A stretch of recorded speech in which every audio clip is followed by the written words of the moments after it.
Welcome back to the final episode of season 2 for the Pocket Network. As you can see, the seat next to me is empty again, so I'm going to ask our producer to come back and join me.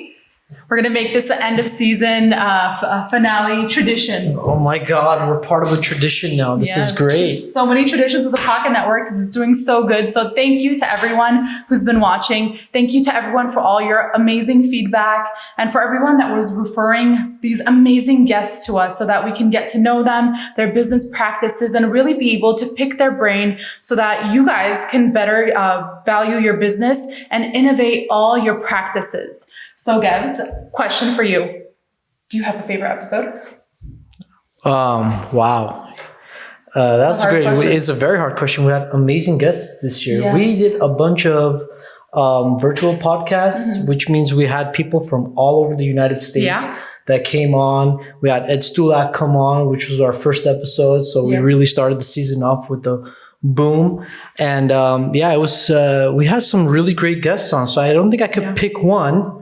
But I think that this was a very successful season. So first and foremost, I want to congratulate the Pocket Network podcast for we're 30 episodes in. Yeah. This is 30 episodes, 2 seasons down, and unlimited to go. Yes, for sure. Well, we're just going to keep looking out for great content for you guys. And what I really loved about this season is just the diverse array of I guess you can say the skills that were offered to us. So like whether it was Ed Stulak, who was a social media master in the real estate landscape, or for someone like Teresa, who really took advantage of her own personal branding and her own personality to be able to get that across to her customers, to her team, so that they're also successful with her. Or someone like Jay Lockett, who was making those beautiful storage homes. Containers. Those were incredible. Yeah. Like that takes like the mini houses to a whole new definition, because they were not mini at all. So those were so incredible. Or even Brandon, he was so new in the industry, but he was doing so well. And that just proves how well you could do if you have the right mentoring and coaching, because he came from a family of real estate giants, people who were incredible, who were able to give him real life advice from their own experience. And he was able to translate that so perfectly because he's doing so well. And he's been an agent for a couple of years now. So I just love it. So what else was there? Shavarj, the hybrid agent. He's not only selling homes, which is already, that keeps you busy enough and it's difficult enough, but he's also doing the loan aspect of it. So I think for any of you that haven't watched any of these episodes that I stated, there's so many more amazing ones, obviously. Let's not forget the commercial queen. Oh yes, the commercial queen. Yes, the branding again. Yeah, branding is so important. Such great branding on some of these agents that they're really putting themselves out there.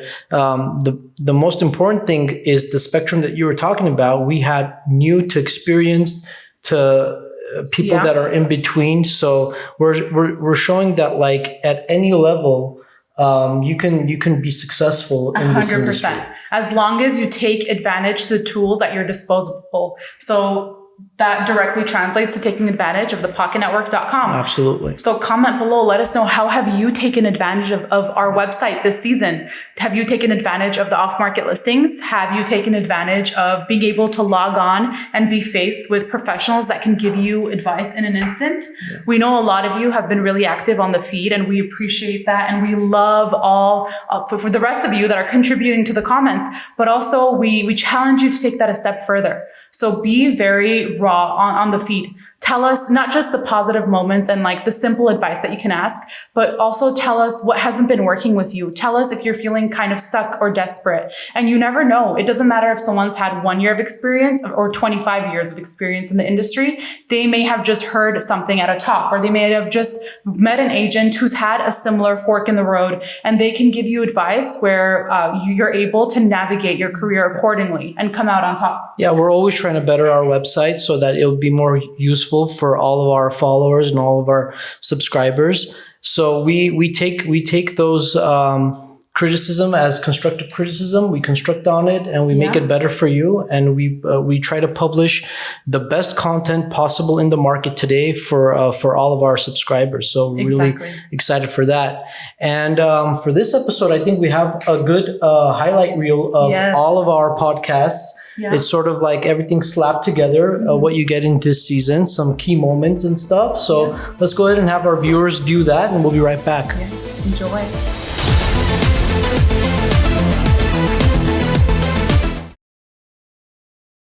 Oh, you said you made that version of yourself, that you added these into your business practices. Yes, absolutely. So a lot of it is done purposely. It's not just how you... No, I don't just wing it. I mean, it's a business strategy. I need to make sure I know what my clients want and I have to meet their demands. I mean, if you observe my interactions from the side, I'm different with every single client. You know, I match their energy, I match their body language, I match their tone, I change the way I speak, you know, even the dialects. Like I've got my Barskaya clients and I switch the dialect for them. I've got my Russian speaking clients and I switch the dialect for them. So and I've got Spanish speaking clients, I switch for them. So it's so important for me to create an experience, a unique experience for each client of mine. And that's really helped to make them comfortable. Absolutely. Yeah. They have to have fun. They have to enjoy the process. They say buying real estate is so difficult. It's so stressful.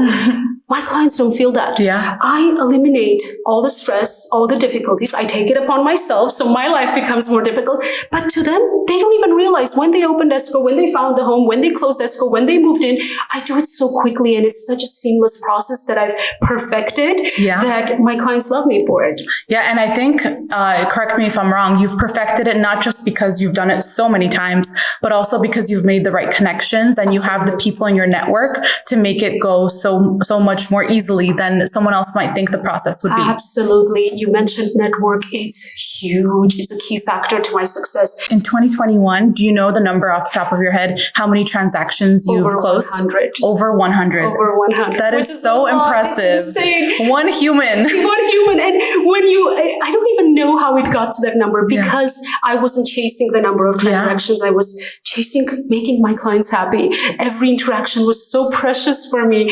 I lost track of numbers. So it's so beautiful that people tell me, oh, did you know you did this many? I'm like, oh my God, did I really? Yeah. The 24th agent in all of California, a fellow realtor looked me up and said, I'm so proud of you. And I said, wait, when did I get here? I love it. You know, so because I was busy helping a client and that's my goal. I got into this industry to help people. And when you're focused on that and nothing else, the rest is noise and distractions, then you'll get far.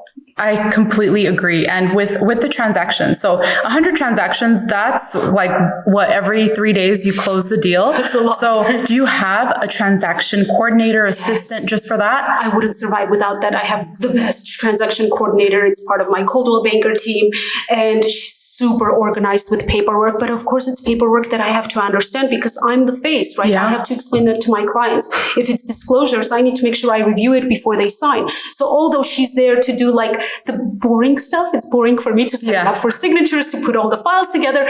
But the important stuff, I'm still the face. Do you know a lot of people that have like big careers and then real estate on the side? I actually recommend to a lot of people to start real estate as part-timer, which is the number one thing people told me is you can't succeed in real estate as a part-timer. But the one thing they forgot is if you're not making any money, you're going to quit. You're not going to survive. And with real estate, you don't see paychecks right away. It's going to take some time and effort to get there. So what I teach people is jump into real estate while you have a full-time job somewhere else. This takes care of the money issue and it gives you the opportunity to learn from trial and error, to build your book of business, to become an expert in the field before you quit that job that's giving you the money you need for your home, for your car, whatever it is. And then if you do that, you have a place where you can always be networking. Absolutely. You're always put in front of other people. 100%. I mean, without getting in trouble, you know, not during working hours, but I tell this to people.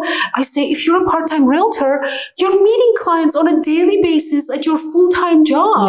Take advantage of that, you know, and you can't be shy in real estate. I tell my team all the time, I said, shy is not going to work with me. You know, I need you to be confident. I need you to be confident in yourself and believe in yourself first to make your clients believe in you, right? And I tell them to practice, even in front of a mirror, tell yourself, I'm the best. And then you say it enough times where it hits you like, oh my God, I really am the best. Morning confirmation. Absolutely. And then you go in front of your clients and they have no choice but to believe believe that you're the best. Is there any, like maybe one secret tool to adjusting to the market? Constantly work on educating yourself. You can't expect for information to come to you. You have to go out there and research, and you have to put yourself out there and ask questions and learn. I'm constantly working on bettering myself and educating myself. Is there a few tools that you turn to? My tools would be, my broker is extremely knowledgeable in latest real estate laws, regulations, policies. So I go to him often, and especially if I'm stuck in a transaction where I don't see an exit strategy, he always comes through. Knowing the best people in each industry is the best tip and trick I can advise people. I've got an amazing lawyer I can go to. I've got an amazing insurance agent, and so on. So having those people around me is where I feel most fortunate and blessed. I hear a lot of people saying like they have like softwares or like these websites that they turn to, but when I do the research myself, it's such an overwhelming amount of information. And those people, at the end of the day, their businesses too. They want to keep you on their website as long as possible. And someone who's just starting off, who has this part-time, they definitely wouldn't have the time to filter through all of that information. And it's overwhelming. Yeah. But if you notice, my resources are my people. They're never a software. They're never this article or this website. It's people. You have to have a good contact with a bunch of lenders. I got lenders, you see which personalities mesh well, there's all sorts of great lenders that I know, people that are like specialize in the VA, conventional, jumbo. There's a lender for everything. And then once you know your buyer, you can pair them, send them to the lenders to talk and see where the personalities mesh well, things like that. Because at the end of the day, they're going to be comfortable with you as their realtor. They want to be comfortable with the lender too, because they're talking about their hard-earned money. There's a lot of people can think they can afford this. They see a monthly payment, they don't like it. And the lender has the ability to plug and play and really customize that to their liking more so than the realtor. We can deliver them house after house, but once they talk numbers with the lender, it gives us much more direction, so we can look at quality rather than quantity. Yeah, and once you know the price, then it gets much easier to show them homes that they can seriously look at. Yeah, because you can really focus in, because you can go spend a Saturday, Sunday open house hopping, having a great time, stop, grab lunch. But if you're not looking with purpose, you don't have a pre-approval, we can't even put in an offer. It's all about getting people in the door.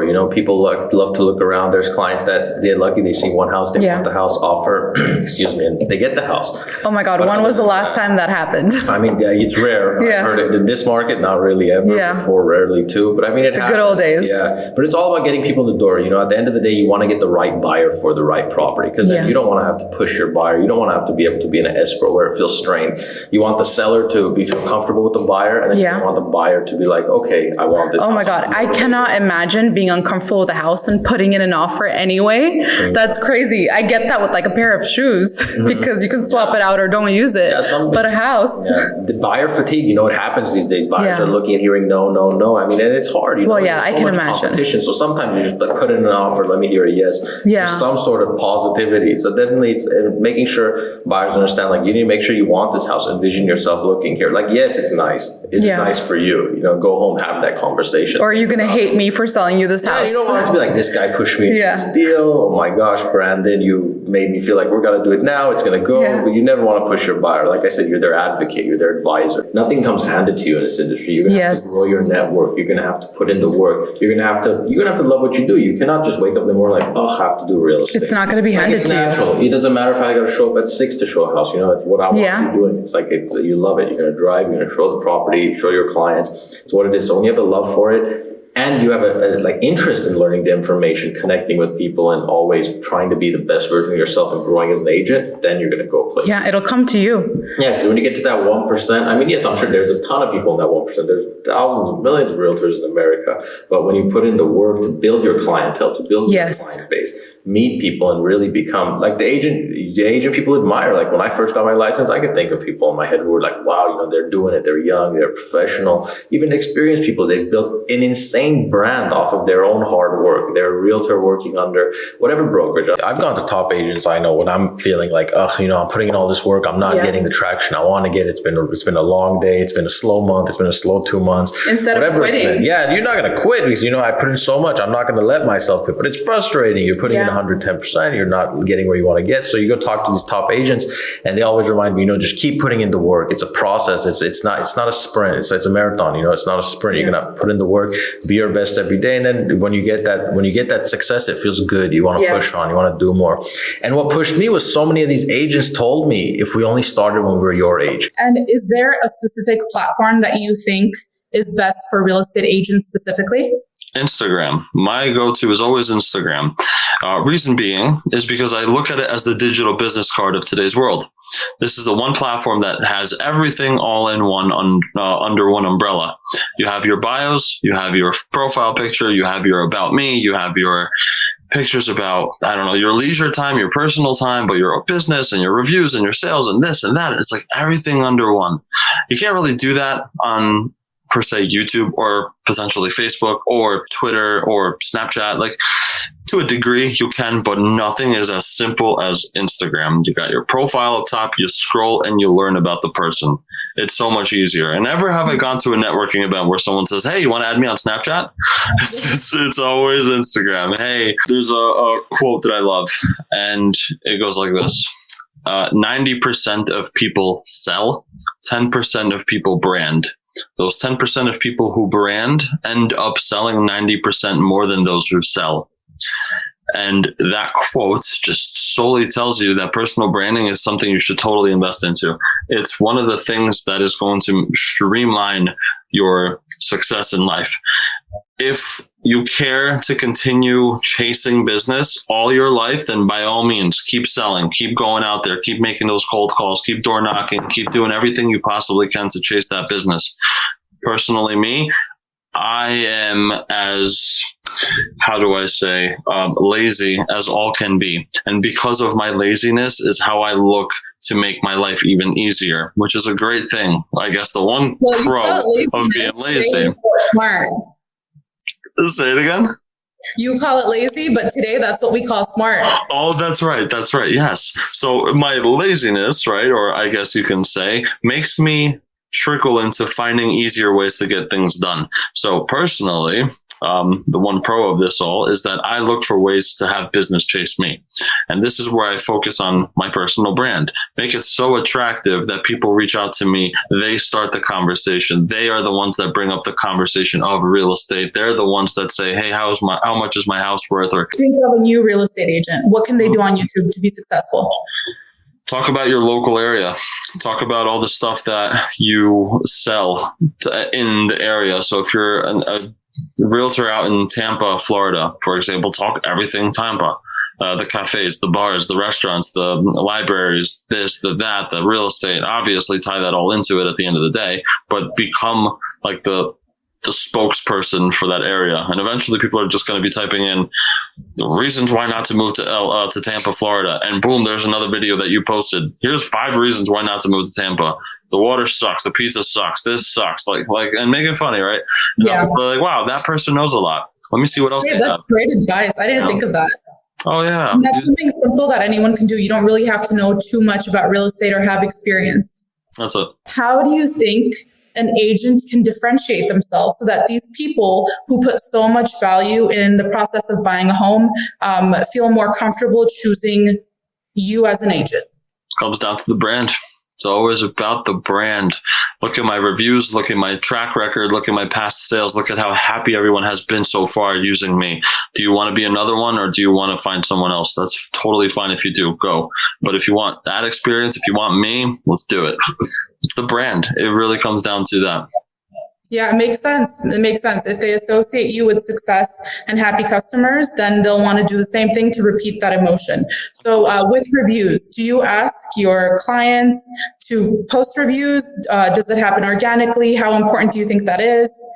Let's talk about it. Yeah, I would say organically it definitely comes. Like I just closed a house yesterday, and so I sent a link to my client. I was like, hey, please fill this out for me when you get a chance. Found out about this opportunity to co-host, which is really just managing for someone else. They furnish it. They have all the financial responsibility. I go in and I'm now the manager. I listen on my Airbnb profile. I host the guests. I use my team with cleaners and guest communication, guest services. And I charge them a certain amount, certain percentage based on how I perform. Pretty average for the market is 20%. So if I made that person $5,000, the first 20%, $1,000 right off the top goes to me, and I have zero financial responsibility to that property. When I found how to do that, I was like, well, now I don't need any money. Now I can just go convince owners to go buy more properties and list them with me. And that's when we really took off. Now, that was also in the middle of COVID. So we had a little bit of some pause, reset, figure out what the market was doing. But from July of 2020 to November of 2020, we went from about 7 units to 25 in those 4 months. If we treat people the way that they deserve to be treated, if we are kind to them, if we are, courteous to them, if we provide them with value before asking for their business, they will likely feel comfortable giving us their business. It's just like anything right now. Like you go and you see, all these people, the Gary V's of the world, the Grant Cardones, the Alex Hermosis, the big time speakers. What are they doing? They're not in your face selling a product first. They're in your face saying, hey, how would you like this free download? How would you like this piece of value? How would you like this thing that's going to make you a raving fan of me? That way, when I do ask for your business, I've already gained your trust. So that's the way I do business, is value, value, value. It comes from an abundance mindset. It's something that I learned about 3 years ago, right in the beginning of my Airbnb business. I just did a reel about it actually on Instagram of how it changed my whole business, because if I didn't have that mindset, I might have 6 or 7 properties today, and maybe 10, making, maybe $20,000 a month, thinking I've got it made. But because I had the abundance mindset and I shared it with as many people and taught people how to do it and gave them the value first, now we have a 7-figure business, so that's where the abundance mindset comes in. 90% of people call themselves entrepreneurs, but they're just technicians in their own business. That was my dad. He owned a business, but he had to be there to make money. Then there's the 9% that are managers, and they oversee a team, but they're just as busy as the team because they're taking calls, they're double checking, they're verifying that the team is doing the job. And then there's that 1% that knows, like, hey, if I were to die tomorrow, my team knows the ins and outs of this business, and it would still run, and they would still have jobs, and I have everything set up to where it would be deeded over to the person that would take over for me. That's the true entrepreneur. And so for me, it's just not possible. If the business lives and dies with you, you don't have a business, you just own a job. If you're bringing on the right person who understands the vision, understands what their role is, and is getting paid well enough, they'll come in because they're going to get paid well, but they'll stay because they feel like they're a part of something bigger, and they're a part of a bigger vision. They're a part of a family. They're a part of a business where it's, they have this responsibility and the business has to have them. They're going to feel that, and they're going to work with you, and they're going to continue to be able to be a part of this bigger thing. And once you have that, now we can start saying, hey, can we scale this thing? Can we, I've got the team, and I can go ahead and I can sign the contract, and I can give it off to my team. And does the team have enough resources? Do they have all the things they need to be able to really knock that task out of the park every single time? If the answer to that is yes, how many times can we do that again and again? And at their capacity. And if we reach that capacity, now who else do we need to bring in, or how can we tighten some systems? So that's the mindset every day of me, is just how can I make my job easier for my team? It's funny, 2 things I learned working at the bank: you don't mess with people's families with their money. Yeah. And real estate is their, it's their family and their money. It's the largest investment that they have. So it's not easy choosing the right person, especially when there's divorce scenarios. I've been through a lot of them, unfortunately.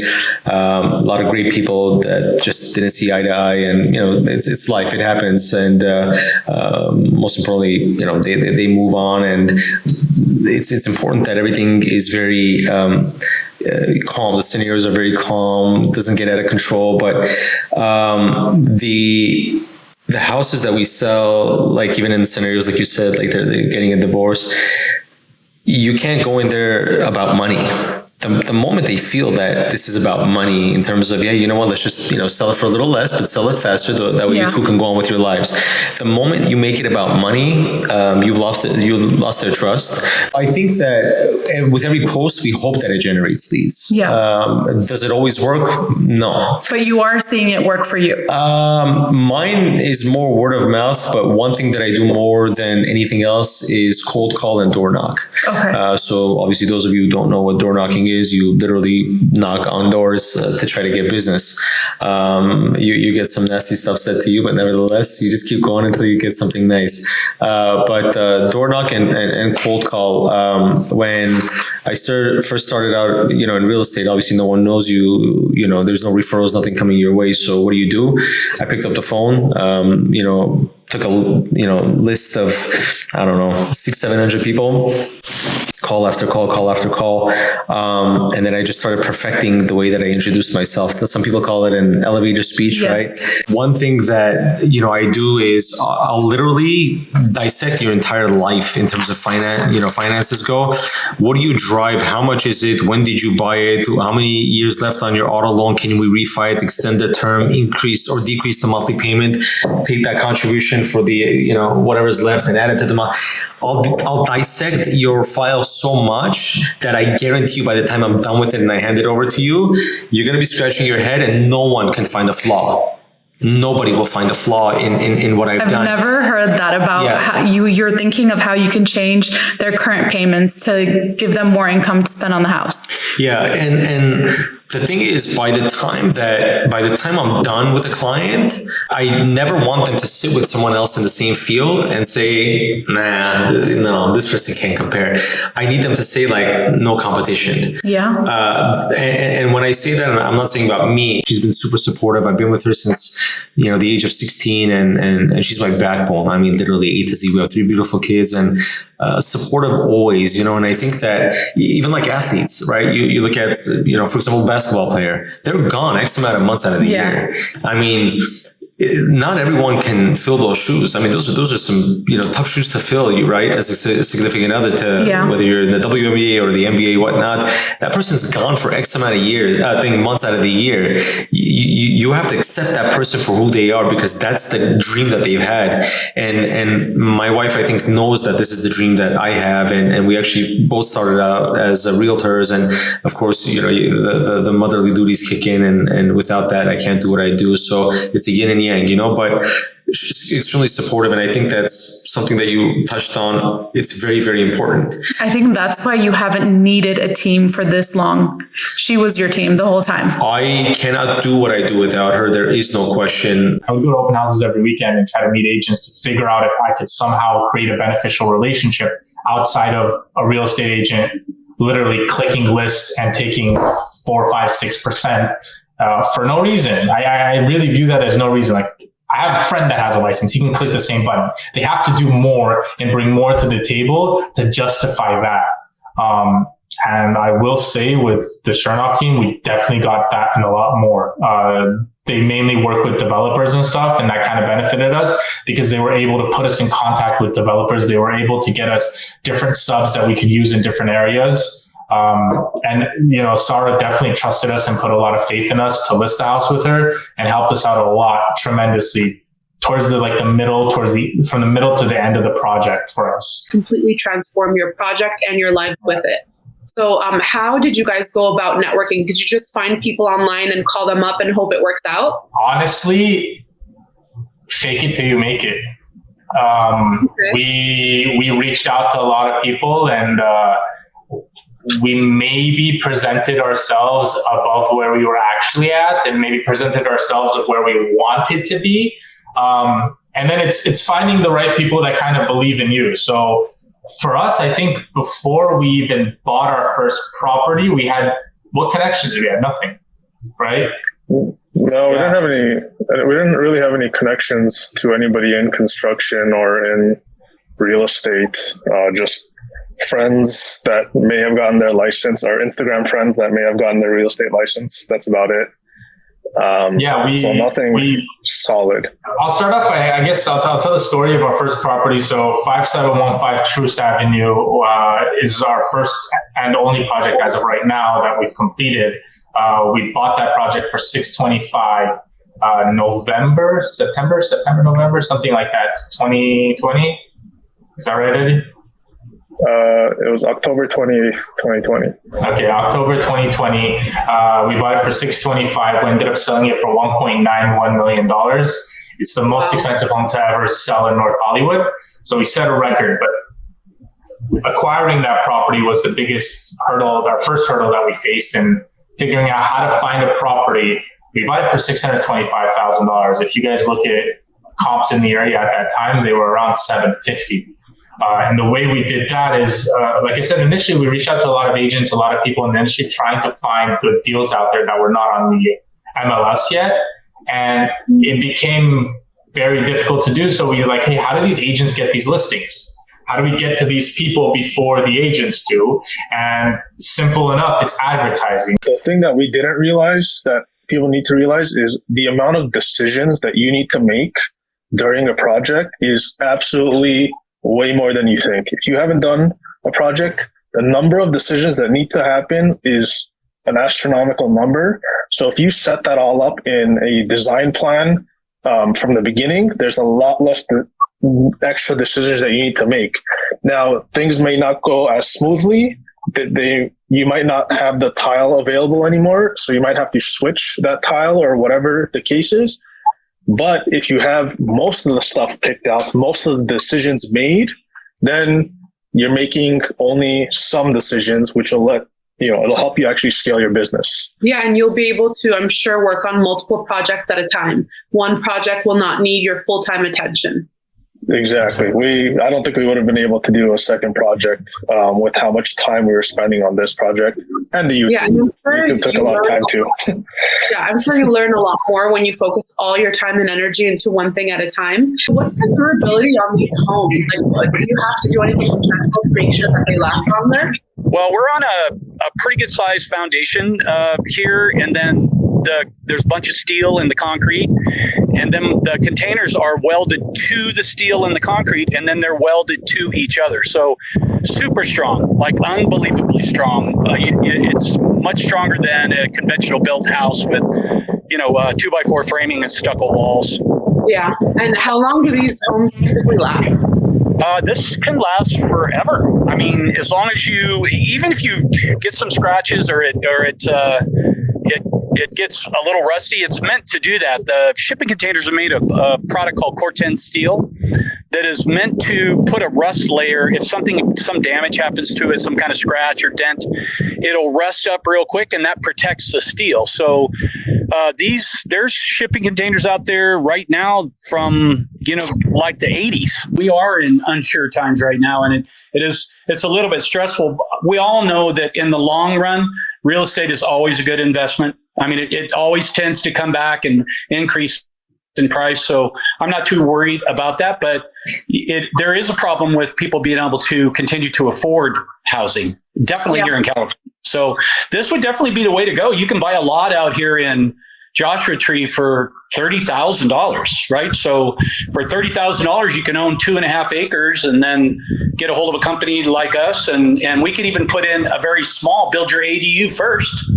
And you could have that for rent out and then decide what you want to do on a bigger house later on down the road. So saying it's a really great investment opportunity. Even if you don't plan on living in the home, you're right. Whether it's Airbnb or as a rental, you can make so much money off of this in the long term. Absolutely. It's a very, very popular place. The national park, 3 million people a year visit the national park here in Joshua Tree. And the numbers are going up. So it's incredible. It's a great investment here. I'll give you the number one client that, I think is the most consistent and gives me the most business, and probably a lot of, new photographers might not think about it, is property managers. And guess what? Property managers, the place is vacant. They need new photos because they've only just painted this and they're going to list it for rent again. You go, it's empty. You just do an empty apartment, get out, charge the same fee. Real estate photographer's dream. Exactly. 10, 15 minutes, you're out of there, Incredible. Charging the same thing, and they're going to keep you busy, especially if they're big ones, because they have... It's not just one property. Yeah, exactly. They got vacant apartments, and buildings. Property managers, I don't know, correct me if I'm wrong, it's easier for them once they have a job for a single place to get listings than a real estate agent. Doesn't the say one company more- just give it to them? The listings that they get? yeah. I mean, it's like, I'm buying a property. I'm like, hey, can you manage my property? Yeah. So if you connect with property managers, realistically, you would get more business from that. Yeah. Not just because it's ongoing, because they have more tenants, same more place. coming at the same time. It's you never know. Like they might have 100 apartments now. They might have 1,000. A year That is later. incredible. But See, those are the that most sounds consistent. so obvious that you say it, but I wouldn't have thought of it. So Yeah, it's definitely it's the number one tip, and it came to me naturally. They found me, and suddenly I'm like, okay. let's say your pipeline completely dries out, so you don't have any more people calling you for these photos. Okay. What would you do today? How would you try to restart your career? Oh my God, easy. I'd be knocking on brokers' offices. I've done a lot of that. Go to broker's office, try to get that Monday morning slot. All the agents are there. Present yourself. Show them why you're valuable, like not only what kind of photos you do, but why you're going to be valuable to them. So let's answer that question. So Yes. what would you say to an agent? And I know that for everyone it would be different. Yeah. But other than my photos are amazing, why hire me? Because you can trust me, you can trust me in that house with your client. They're going to be happy. And you're going to be happy at the end of the day, so it's for me, it's always that. It's when I go in, it's a really quick rapport, that is being built from the beginning. And that comes with experience, of course. When you're first starting, of course, you will be nervous. Experience, and I think your personality. Because you just have is- that personality that's very likable. Thank you. And the clients will be able to see that. And Yeah. you don't want some random person who's just going to be moody in your house. Yeah, exactly. Taking photos of your private rooms. Exactly. Yeah. Yeah. That's Yeah. great advice. That's great advice. And it goes back to face-to-face contact. Yeah. A lot of people say that that's the most important way in real estate. But what I'm offering now is, again, it's a short video, because it's one of those most emotional moments. And Yeah. with emotion, we connect, right? You see anything emotional on like kitten videos, videos that make you angry, all these videos that elicit emotion, those are the ones that we connect with. That's the most important moment of their lives, especially if it's their first home. We come, we capture that moment. That's incredible. I never thought of that. I've seen a lot of people writing like sold, and they list the property, and I'll sometimes zoom in and admire the property, but I can imagine I would stop and actually watch the reactions. Of the buyers come in, walking through the door for the first time. I can see getting that the having keys, its own TikTok hashtag. Exactly. Like the soldiers coming home and then first home. That's it. Yeah, So love it's something that we're offering now. My entire recession, that has been my thing. Or like build so people don't see it.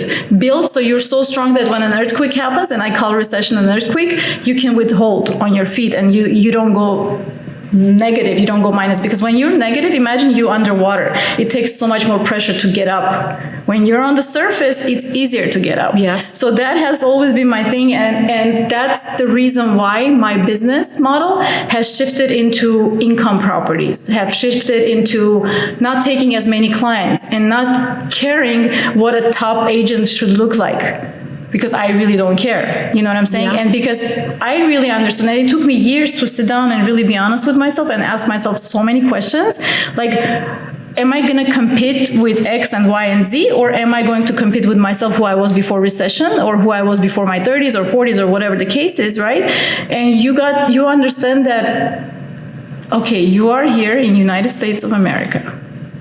You look at all these billionaires, you look at all these people that have provided generational wealth, and it's real estate. Yes. You can't do that in other countries. And that's why so many people are drawn here. Have heard a lot of people, a lot of successful people that I've talked to, one of the common denominators is they have some sort of financial background. Do you feel like that does give you a leg up in the industry? Definitely. It definitely helps a lot, because you understand the whole picture. It's not just a matter of negotiating that specific deal.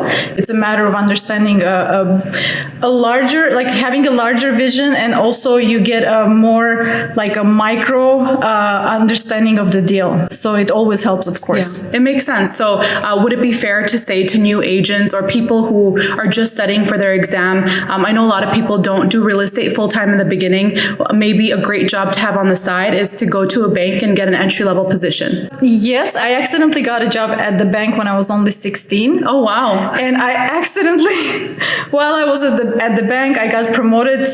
I kept getting promoted back to back into a loan officer position. That's incredible. And then people are so busy whining and bitching about life that if you use that energy and you use that time towards your goal, your dream, whatever it is, and it's not about business, not everything's about business. And that's what I try to make people understand. If you really shift that energy into something useful, and most people that criticize you are people that haven't even done half of what you've done in your life. Like nobody that is above you will ever criticize you. And sometimes when I hear that a lot, it really bothers me. Like, well, you're a businesswoman and you're very business oriented. And when I was younger, they used to say, well, you're very career oriented. No, I'm not career oriented. Just because I got a promotion doesn't mean that's my life. Exactly. People don't see that. You're right. And I just choose to ignore that. I'm like, okay, whatever. If you don't see who I am, you're not my person. In my experience, the people that speak like that, they truly believe that you are career oriented for their own sake, because that's the excuse as to why they're not successful. Because I focused on family. I could have done that too. And when in reality, if they really take a look at your life, you have a thriving family and career. Yeah. And I want to be very clear. I love and respect, and I think that having a family and keeping a balance, which I don't even believe in a balance. I have a family that just recently opened a business, and they take time away from their child to feed the business so that business could feed the dreams they have for their child. People are so busy whining and bitching about life that if you use that energy and you use that time towards your goal, your dream, whatever it is, and it's not about business, not everything's about business. And that's what I try to make people understand. If you really shift that energy into something useful, and most people that criticize you are people that haven't even done half of what you've done in your life. Like nobody that is above you will ever criticize you. And sometimes when I hear that a lot, it really bothers me. Like, well, you're a businesswoman and you're very business oriented. And when I was younger, they used to say, well, you're very career oriented. No, I'm not career oriented. Just because I got a promotion doesn't mean that's my life. Exactly.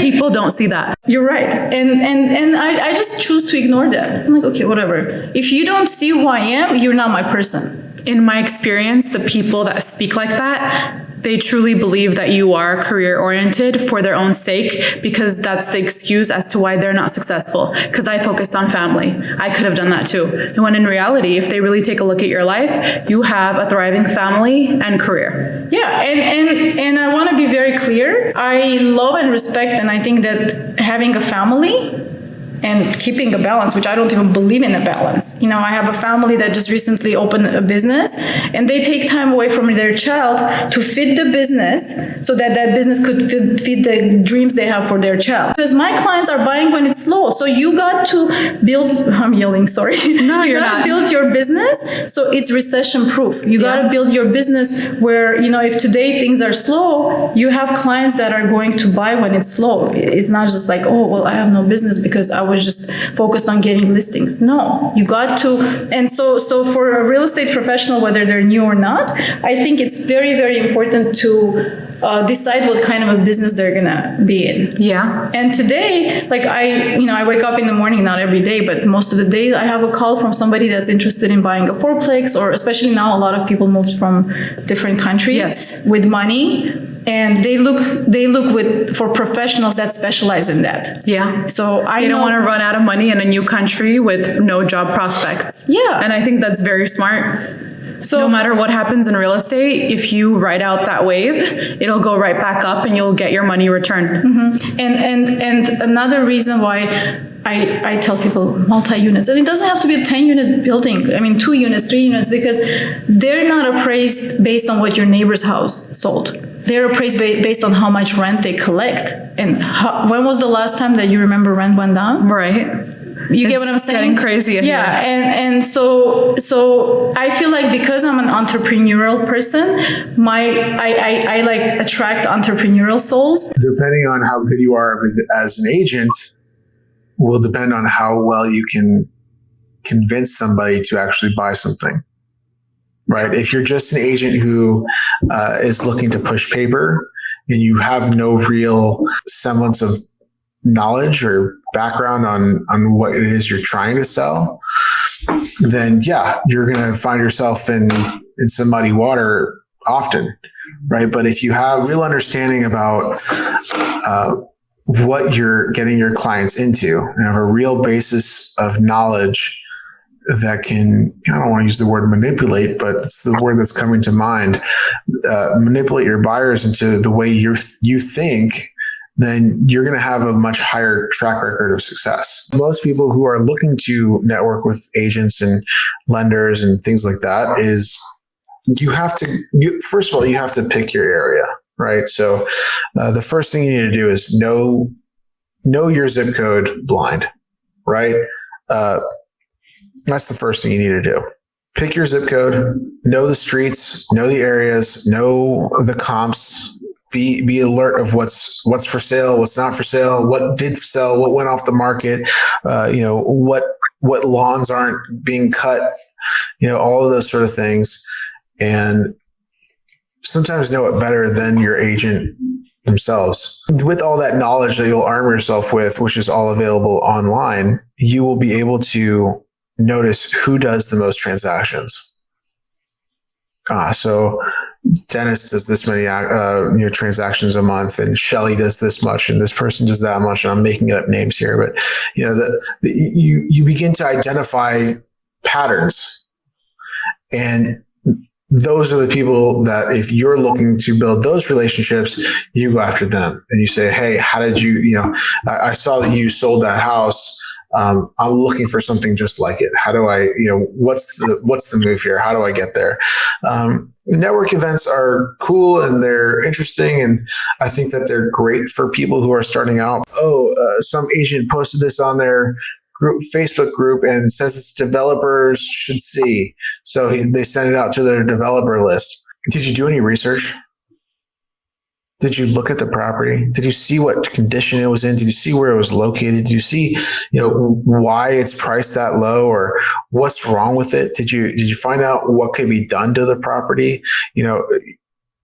They come in empty-handed. All they have is an address, and they think an address is going to get them the money.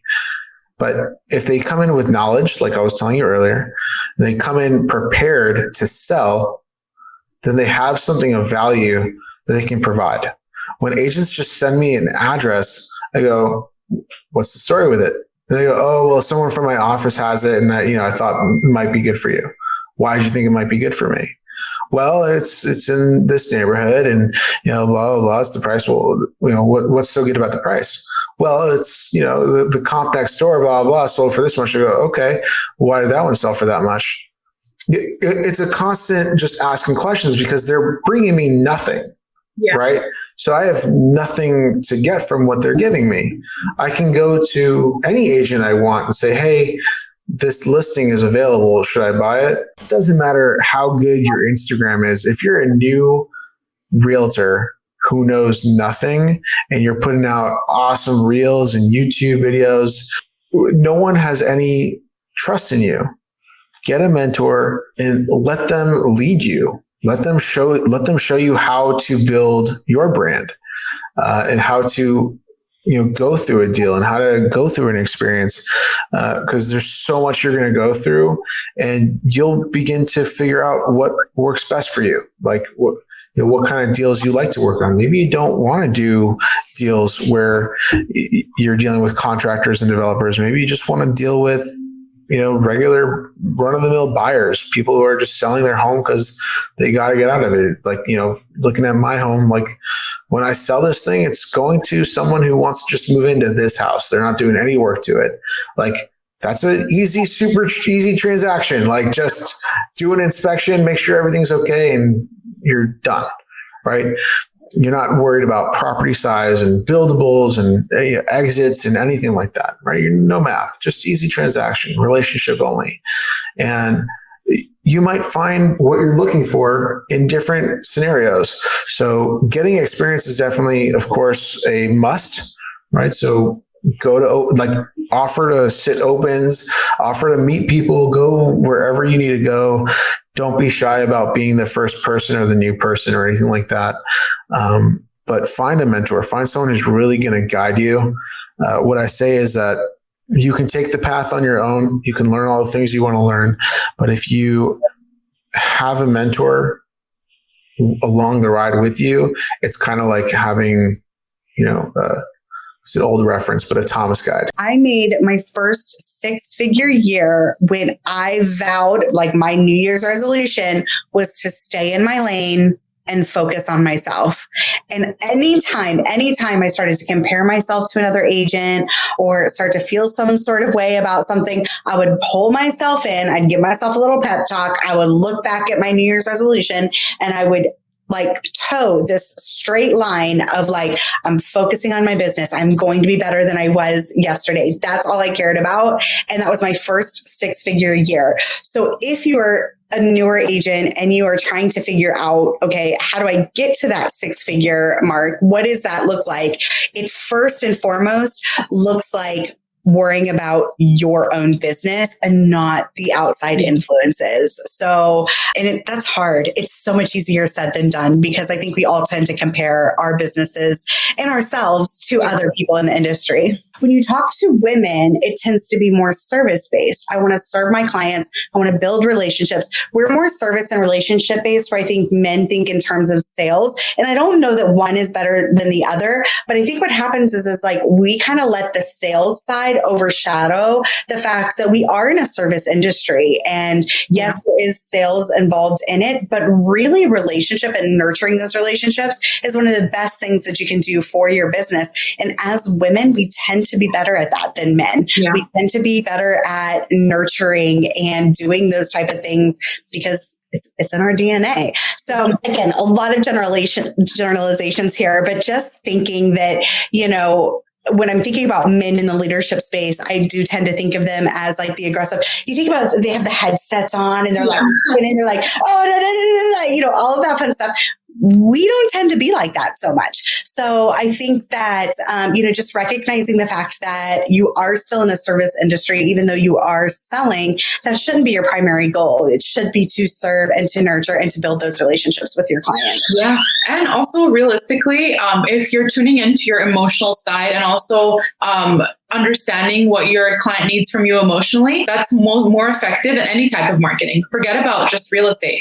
Any type of marketing, if you're able to make the story emotional and connect with the person, you will be able to sell more. The best way that I have found to keep track of a schedule is through time blocking. If you're not familiar with what time blocking is, it basically is where you give a certain task a specific time frame.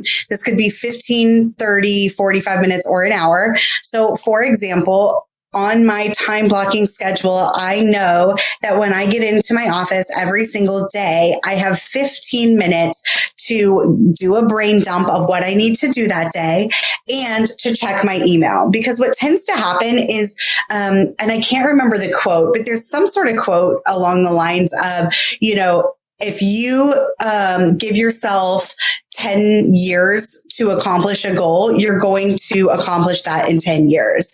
If you give yourself 10 months to accomplish a goal, you're going to accomplish it in 10 months. Basically, the idea is that you will fill up the time that you give yourself. So if you guard your time and you are super strict with it and you say, all right, I'm only going to spend 15 minutes on my email in the morning, and then I'm going to move on to my next task, you will be able to get your email done in 15 minutes. Once I started time blocking and I gave specific times to each task, I was able to be super, super cognizant of how much time it took for things. When you do residential is there are a lot of feelings from the clients, and you have to find what they're looking for. You have to see if they have kids, so how big the house has to be, if they want a pool, they don't want a pool. If they have kids, they have a big family, you have to make sure that the kitchen is gonna have a lot of space. It's not gonna be in small kitchenettes. Yeah. So there are a lot of parts that you have to consider into that for them, but commercial is a different ballgame. Yeah, with commercial, even if they know exactly what they're looking for, if you find better numbers, I'm sure they'll snatch it up. Exactly. Yes. Oh, believe me, yes. I had in escrow for a year, and it got canceled because we found another one that it made more sense to my clients. Like, okay, let's cancel this and let's get that one. I'm like, okay, sure, no problem. But it was a year of work. I think the Pocket Network, the idea of our website was actually born because of that reason, because we saw the value in networking and being in the room with the right people. And the pandemic stopped us from being able to do that. So we built our website so that people can log on, and God forbid we have another pandemic or COVID gets worse or whatever. God forbid any of that happens. But if it does, you're prepared. You can log on to the Pocket Network. There's virtual spaces where you can still continue making those connections and continue joining groups of like-minded people and referring business to each other. Because that's so important to business. I've talked to so many agents who are at the top 1% or are the top person in their brokerage. And one of the top ways that they continue to source leads, referrals. So to me, it was like, I also want to help my family. I mean, I also want to help families. It's a really good joy to see also clients when they get the house, that emotion that they get, like, oh my God, they feel so realized because it's one of the biggest investments that they do in their life. So that is good. And sometimes they're like easier. Sometimes they can be like more difficult, but I like it. I love showing houses. Some house, and some coming from the tile industry. So every time I go to a house, I'm like, oh my God, this is like a quartz, or this is a granite, or this is marble. So I get so excited about it. I'm very passionate. So I like to do it because I'm very passionate about it. I would recommend them to interview a lot of people, because it's also not about the brokerage. It's also about with whom you partner with. It's like you can be in the best brokerage ever, but if your partner or the people that are like around you, they're not the right type for you, the right fit, it's not gonna work regardless. So before joining EXP, I interviewed a lot of people because now I was already a seasoned agent and I knew what I wanted. So that's why I was like, okay, let me do my research and let me see which one is going to be best for me. And for me, EXP worked. I would say get a coach, number one, someone that aligns with, what you're looking to do. That would be the fastest way to get to, your goal, which is just to understand the business and the market. But other than that, I would say get all the books about, what you're trying to study. Are you trying to study sales, or are you trying to study, the markets, and just read as much as you can, consume as much as you can. I mean, we're in 2022. I mean, whatever you want, you could probably find it for free out there, and just consume it like you consume food, like, water, just day in, day out, and eventually it will click. But number one, I would say get with a person and sit with them, and as much as you can, provide value to them. Be coachable. That'll be the fastest way to get to the goal. But other than that, watch YouTube. I mean, there's wealth of knowledge on YouTube, and read as much as you can. That's going to be the best way. Talking to a loan officer, again, we're seen as salespeople, but in reality, we're more of like just like an investment banker. You go to an investment banker and you talk to them about all kinds of different investments. Loan officers are just like that, because if you have $100,000 to invest into real estate, but you have goals of buying maybe 2 more properties in the next 2 or 3 years, like, you should say all that. You should tell the loan officer all that, and the loan officer should go into your goals, find out what your goals are, so we can kind of strategize, so you can get to your goals sooner than later. Because if the loan officer doesn't give you all the different programs, and you have only $100,000 and you're gonna, that's your life savings, you're gonna put it into one house, then to get to purchase another 2 properties in the next 2 or 3 years, that's gonna be tough. It took you their whole life to save $100,000. So, loan officers should do their job by being consultants, and people that go to loan officers should share their goals and tell them, what they're trying to accomplish. And hopefully, the loan officer will do their job and write out a game plan. What I tell people that are trying to get into the business, I say, go work at a call center for 1, 2, 3 years, or somewhere that's high volume, right? Even at the bank, I used to work at a bank that was high volume. I used to get walking clients. So you go somewhere where you get volume, so you can, just put in the hours, that you need in the beginning because you're learning something new. Yeah, and at least you'll be getting paid while you're learning. Meanwhile, Absolutely. if you get your license straight out of high school and you work for a small brokerage, you might not make money for a year, 2 years. It's frustrating, and it's not that easy to learn. If you're not like financially or mathematically gifted, then it would be hard to pick up. But if you're at the bank, you're getting paid while you slowly get to learn, and you make really good connections, most importantly, especially if you can get some sort of promotion to work as a small business banker or something where you are face to face with business owners, then you're developing with relationships with people who can afford to buy homes in the future. Absolutely. And you keep nurturing those relationships. I think in a perfect world, everyone makes calls all morning and creates content all evening. That's in a perfect world, but we don't live in a perfect world. Not everybody's comfortable making videos. Even if you make the videos that you're not even in, it's just of the property and stuff. There's a skill to all that stuff, and not everybody has those tools in their tool belt. But the people who want to work on it and practice and make content and get better, then, those are the people that are going to, end up creating decent content and better content and end up getting traction in their business. I think all that in the beginning is to complement what you're doing with the phone calls and the emails and the door knockings and all that. In the beginning, I think it's more of a complement to that stuff. But then long term, I think we see where people actually build massive businesses on the back of, video and social media content. Look at how much effort I put in though over the last 6 years. People just, it's like 100 deals a year. They see 100 deals a year, and they're like, oh, but they don't really want to sit down and think about 12 years it took me to get there. Of pounding the phones and 12 years, of just really grinding. Same thing here. I'm doing some really cool things, and I can't wait to see what happens over the next 2, 3, 4, 5, 10 years with what I'm doing on social. But look at what I went through. Thousands and thousands and thousands of videos and, a lot of blood, sweat, and tears. I've heard of a lot of people talk about giving value to people, and that's how you build relationships. That's how you get their business. But I don't think anyone has really put that into play the way you have. With just finding out that everything that you're putting out there is completely free, that kind of blows my mind, because I know a ton of people would pay good money to hear you speak or to get your attention one-on-one for just 30 minutes. So the fact that you're doing this for free, it blows my mind. I don't know, why did you think to do that?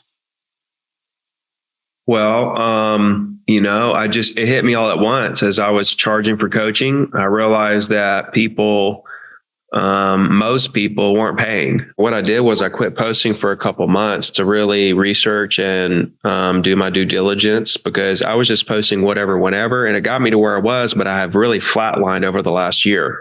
And I really wasn't growing anymore. And I just decided I was going to quit just throwing stuff out there and be more intentional and really treat it like a job. I wasn't treating social media like a job. I was basically just using it to just dump content. And it got me to a certain place, but it's not going to get me where I want to be. Mm-hmm. And so when I did my research, and then I came back to the drawing board, and that's where you see this new style of content that I'm making on Instagram. And so I literally figured the entire algorithm and everything out. And now, I'm picking up 100 followers a day. Engagement is just really incredible. And I actually feel like I'm growing now, as opposed to just standing still, which is where I've been for the past year or so. So that's an incredible feeling that I actually cracked the code. Yeah. Now it's a lot of work.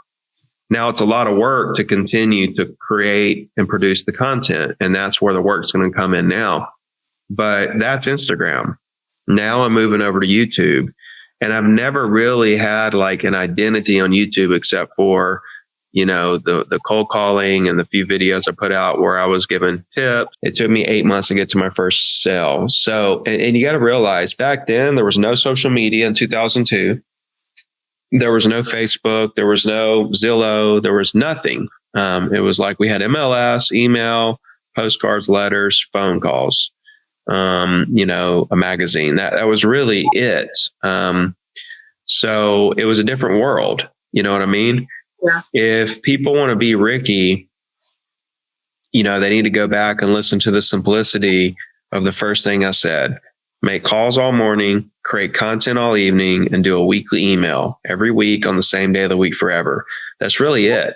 If you're making calls and talking to people and you're giving great first impressions and letting people know how much you care about them and, you're hardworking, honest, dependable, and you just want to help them when the time comes, you get their information, you're doing weekly emails, and you're kind of accumulating those people while you're creating videos and learning social and, building influence.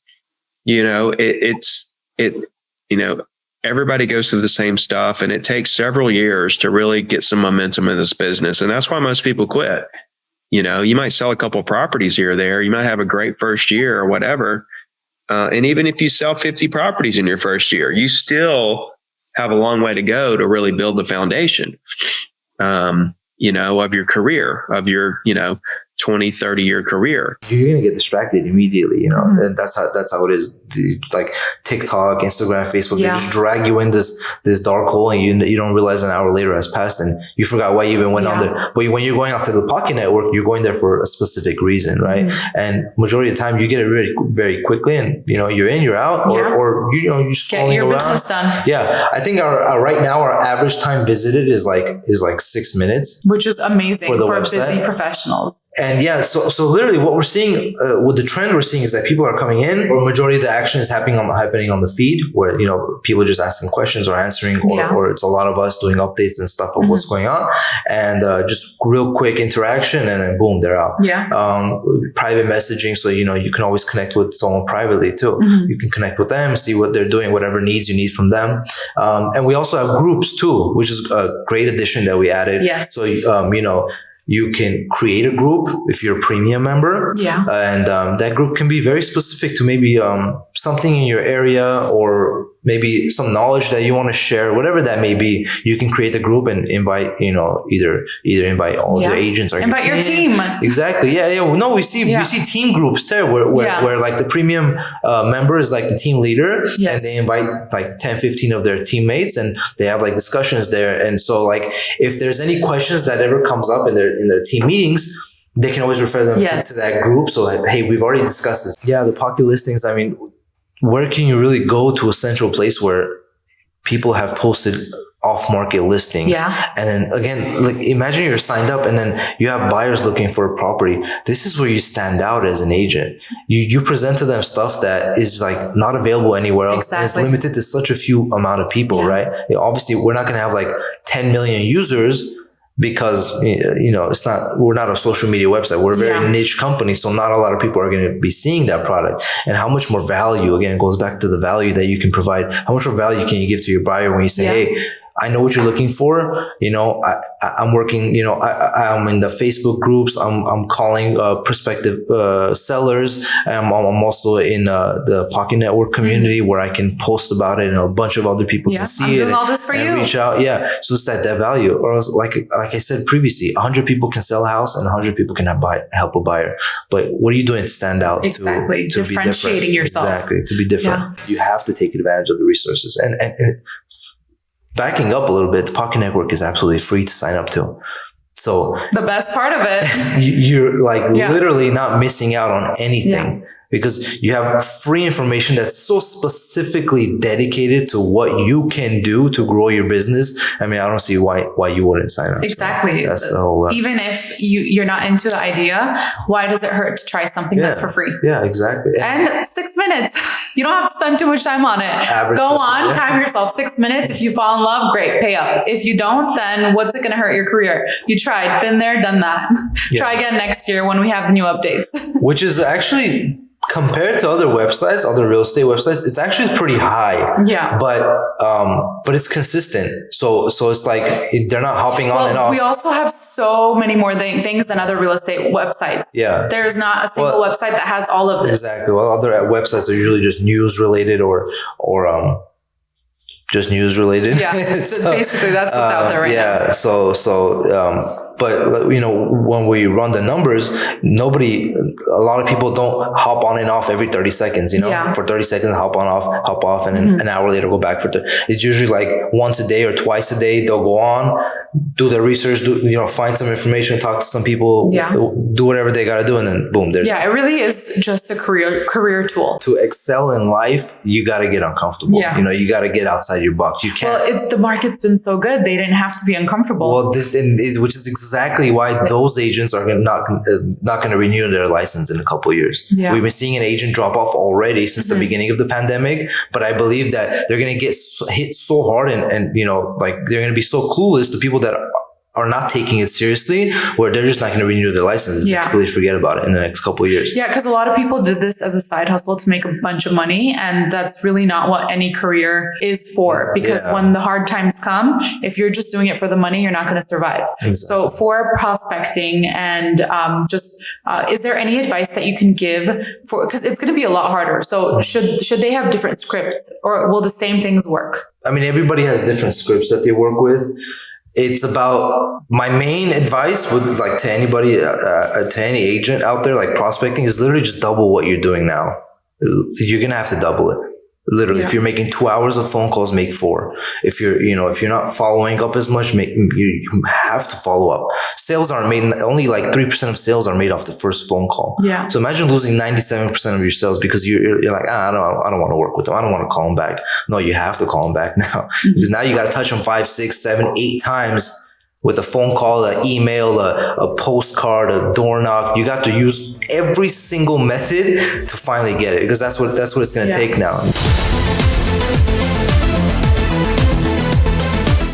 We're back. I hope you enjoyed those reels as much as we did. We had a good laugh at some of those moments. Yeah, it was really good. Especially knowing what was happening behind the scenes. Maybe that's the next little thing that we do at the Pocket Network. Show you guys what happens behind the scenes, because just talking to these people, it just truly goes to prove the power of networking. As soon as the cameras are off, we're usually talking to the people, thanking them, and then all of these incredible stories pop up. So you guys, that just goes to say how you can truly take advantage of having a professional in front of you. Anytime you go to a networking event, if you bump into another agent at one of your open houses, make sure you talk to them, listen to their personal stories. Don't just throw it off as another agent who can't shut their mouth. No, because in each story, you can learn so much. Just like you saw in our highlight reel, all of those snippets have come from personal stories that each of these professionals came here to share with us. So make sure you do that in your own life. Make sure you're not missing any opportunities, especially with the market that's ever fluctuating, and sometimes not for your, in a way that you would want it to. So make sure that everything around you is a lesson. Absolutely.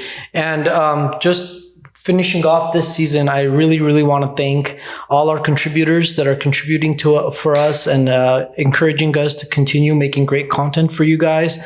I want to thank our families. We spend endless hours, late night hours working here at the studio, in the office, just putting out great content for you. So I want to thank them for their patience and their support. I want to thank our video editor all the way from Armenia, Haraj Pelosian. He's been doing an amazing job for us. He's part of our team for sure. And I want to thank you and Ed for always putting out great content. So, and you, Gab, our cameraman, our producer. He's the one that makes sure that everything is perfect before it even gets to the editing scene. Yeah. Thank you. So thank you. Thank you. Awesome. Thank you so much, everyone, for watching. We really hope you enjoyed this season as much as you enjoyed the first one. And we're always looking for feedback. So make sure to reach out to me and Gab too on social media. Tell us what you like. Tell us what you'd like to see in the future. And we'll make sure that we're continuously pumping out great content for you guys. Thank you so much. And remember, like we always say, change begins at home.